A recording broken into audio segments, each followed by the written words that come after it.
How's it going, guys and girls? Hope you guys are having a great week. So I'm back today with another video. Now this is going to be the start of a new series, and what I decided I wanted to do was each month I just wanted to showcase some of the big games that are coming out that month for you guys, to let you know what's out there in terms of the games industry. So I should have done one for January, but I just didn't have the time. Now obviously January, the big two releases last month were Gravity Rush 2 and of course Resident Evil 7, both of which received excellent reviews and feedback and look like great games.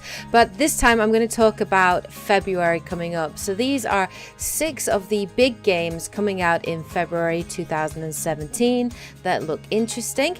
So let's start off. We're going to do this by date order, guys. So we're going to start off with February 8th. So the first game coming out on February 8th is Nier.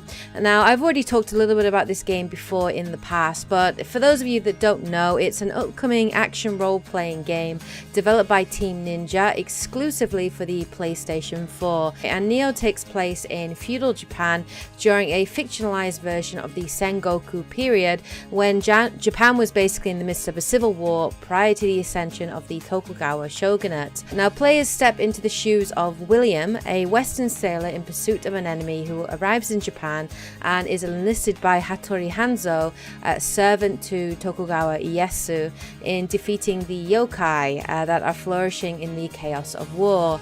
Now interestingly, the story is actually based on the real life of historic Western samurai William Adams, although it is embellished heavily obviously with all these supernatural elements that can be found in the game, obviously in the form of the yokai.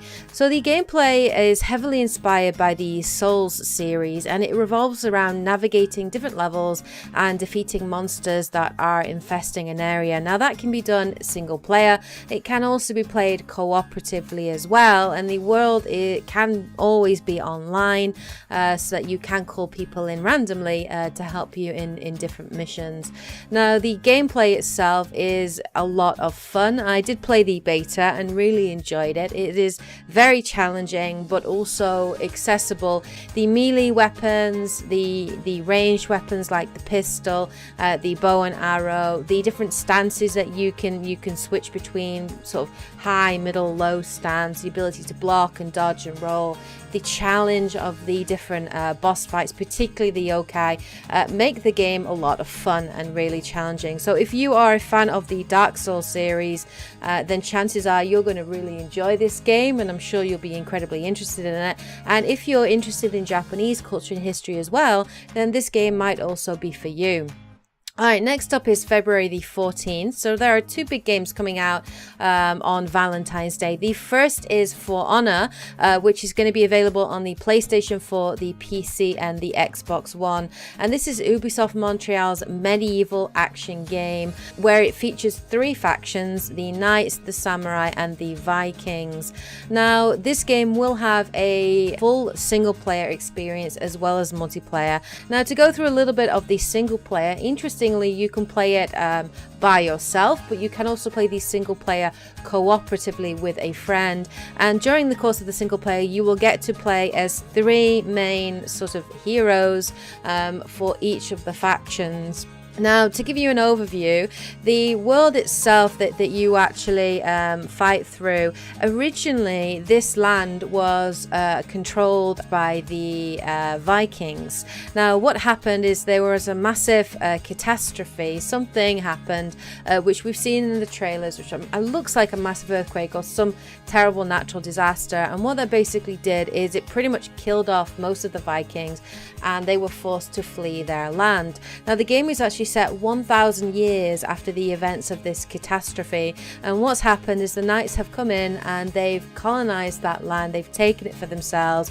They've built castles upon the ruins of the Vikings, and you know, all is peaceful.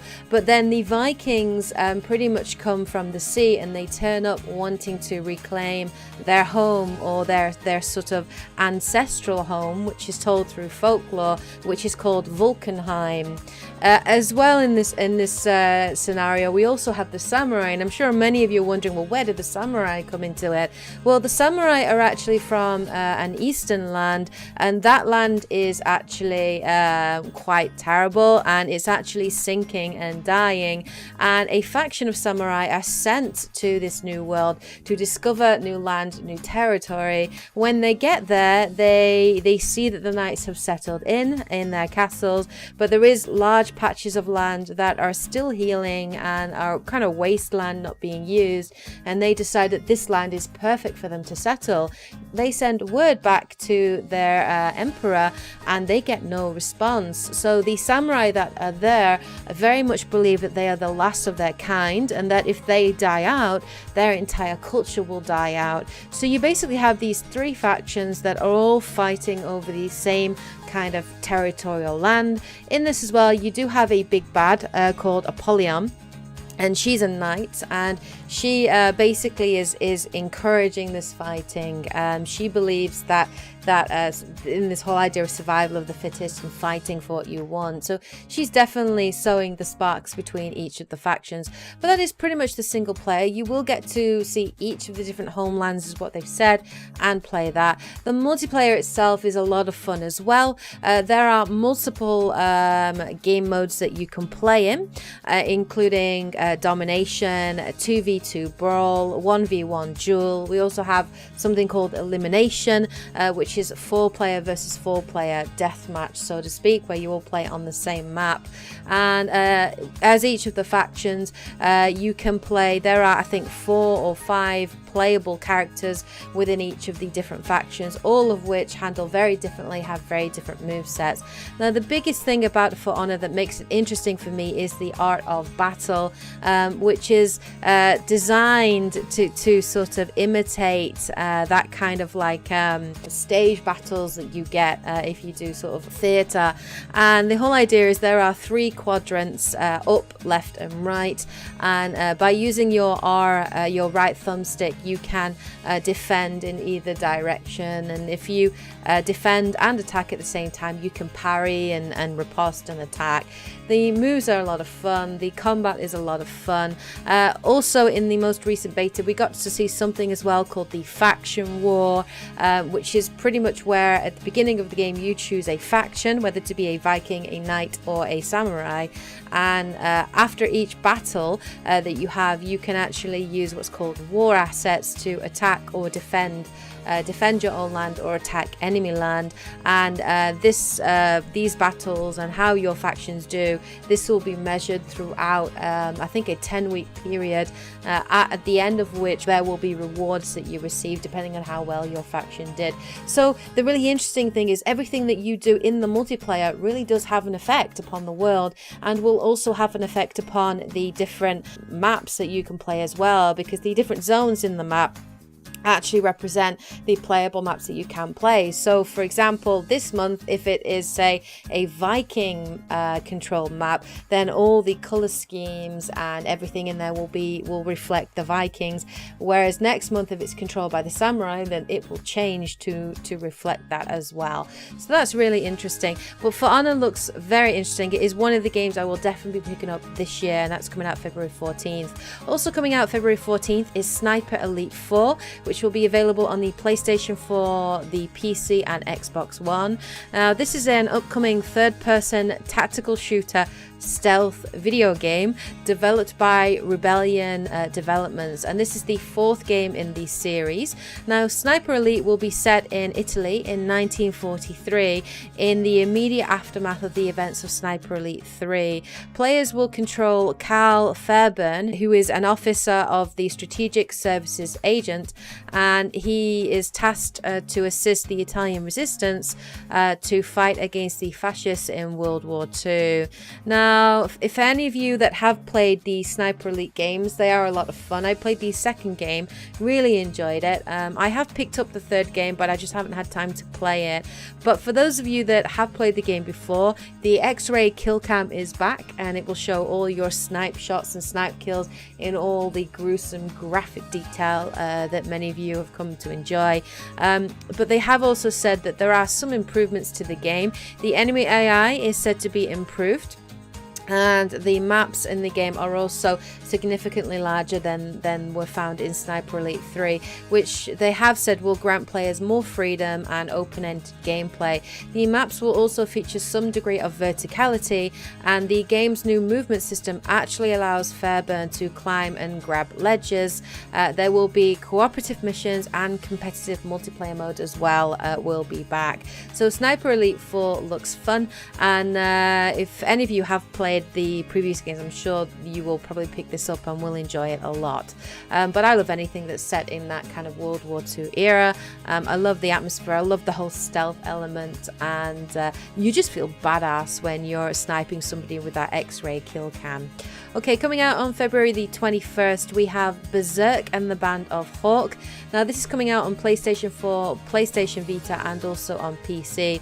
Now the reason I mention this game is because Dante is a massive fan of the Berserk series. He and I both really love manga and anime, and are very much into Japanese culture, and I know that he is extremely excited about this game. So the legendary manga series Berserk is finally getting its own Dynasty Warriors spin-off from Muso developer Omega Force.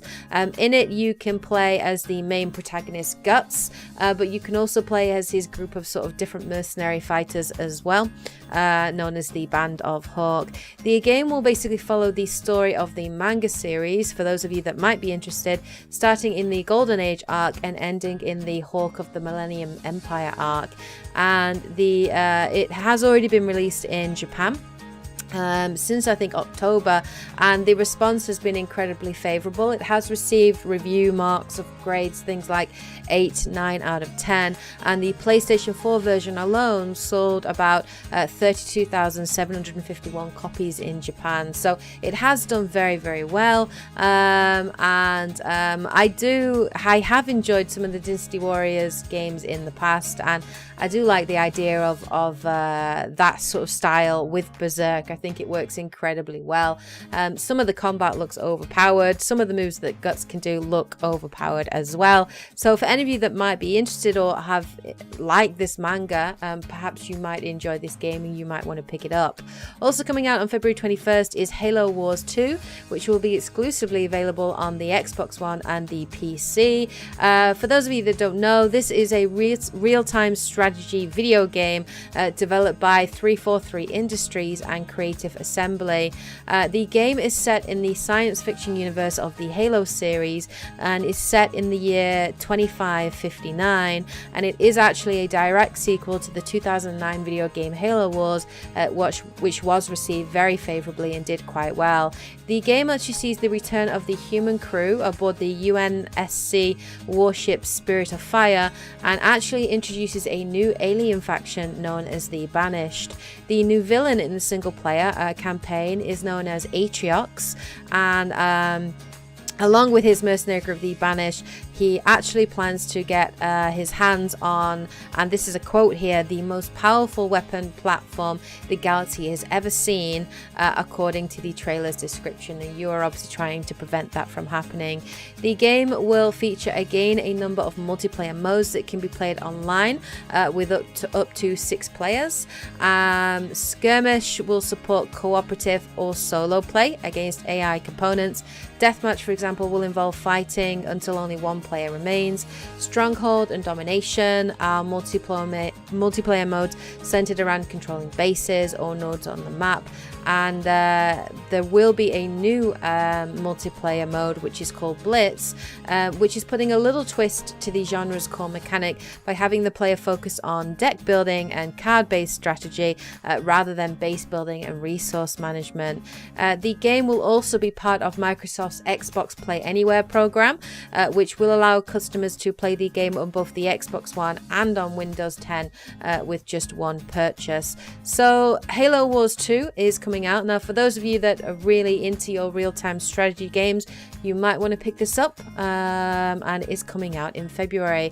Finally, coming out also on February 21st is Lego Worlds. Now, this is coming out on the PlayStation 4, the PC, and the Xbox One. And it's exactly like Minecraft. Now, whether you would say this is inspired by Minecraft or Minecraft was inspired by Lego, it's like the egg and the chicken. Pretty much, I'm pretty sure Minecraft is just Lego, but obviously a little bit more developed. But this game is a sandbox video game, which will basically exactly the same as Minecraft. It will allow players to build a world made up of Lego bricks, and the players can actually collect objects throughout the world, which will give them studs, which is an in-game currency, and they can use this as well as resources to build the world with items that they encounter. They can create their own worlds by using predefined Lego structures, or actually by using the brick by brick editor tool as well. Players' appearances and outfits are also customizable in the game. Terrain and environments can be modified via landscaping tools, and there will be a variety of vehicles, including things like helicopters, horses, different creatures featured in the game as well. A multiplayer option and features for world sharing are also set to be added to the game later on in updates, which will come months down the line. But for any of you that really are into Minecraft and really enjoyed that, probably you will really enjoy Lego Worlds. Now, it is being developed by the same team that brought us some of the Lego games like Lego Harry Potter and Star Wars and Lord of the Rings, and those games were a lot of fun, so I'm pretty sure that they're going to do a good job when they produce Lego Worlds, and it should be heaps of fun to play, I'm sure, and a good chance for people to be creative. And even if you just love Lego, I'm sure you will really enjoy this game. So those are some of the games coming out in February this year. Let me know what you think of these games in the comment section below. Are there any games that you are definitely going to pick up this month, or are you going to wait to see what the reviews say on these games? Let me know in the comment section below. I wish I could play all of these games, guys, but I just don't have the time, nor the money, nor the resources. So the game I'm definitely going to be picking up in February is going to be For Honor, and I'm probably going to do some gameplay of it. Most likely I'll play the first 3 or 4 hours of the game, and I'll upload that here on my channel so you can check it out, and I'll obviously showcase a lot of the single player and also touch on the multiplayer as well, so that you guys can jump in, have a look at it, and decide on whether you want to pick up that game for yourselves. But anyway, let me know what you guys think of this series. If you like this idea, let me know in the comment section below. Anyway, hope you guys have a great week. Take care, and as always, happy gaming.